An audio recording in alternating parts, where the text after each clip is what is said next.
ঝিনাইদহের শৈলকুপায় বিএনপির দুই পক্ষের সংঘর্ষে নারীসহ অন্তত ১০ জন আহত হয়েছে।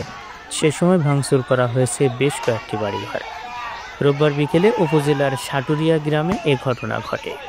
পুলিশ ও স্থানীয়রা জানায়, সাটুরিয়া গ্রামে জেলা বিএনপির নেতা নজরুল ইসলাম, জেলা বিএনপির সহসভাপতি রেজাউল করিম আলাল বিশ্বাসের সমর্থক ও তার ভাই মাহবুব হোসেন শৈলকুপা উপজেলা বিএনপির সদস্য নওয়াব আলী লস্করের সমর্থক।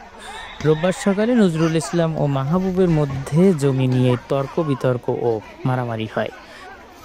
এরই জের ধরে বিকেলে উভয় পক্ষের লোকজন দেশীয় অস্ত্র নিয়ে সংঘর্ষে জড়িয়ে পড়ে। এতে অন্তত ১০ জন আহত হয়। ভাঙচুর করা হয় বেশ কয়েকটি বাড়িঘর।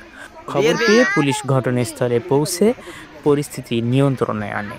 আহতদের উদ্ধার করে শৈলকুপা উপজেলা স্বাস্থ্য কমপ্লেক্সে ভর্তি করা হয়েছে।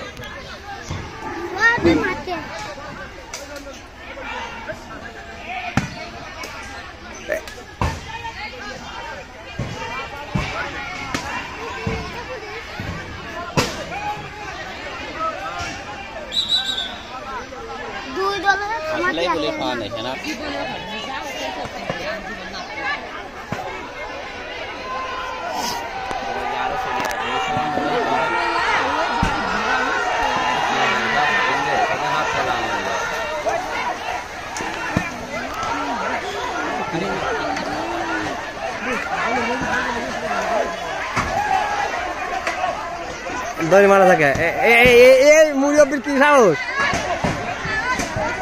এ মরার জন্য ব্যবহার হয়েছে।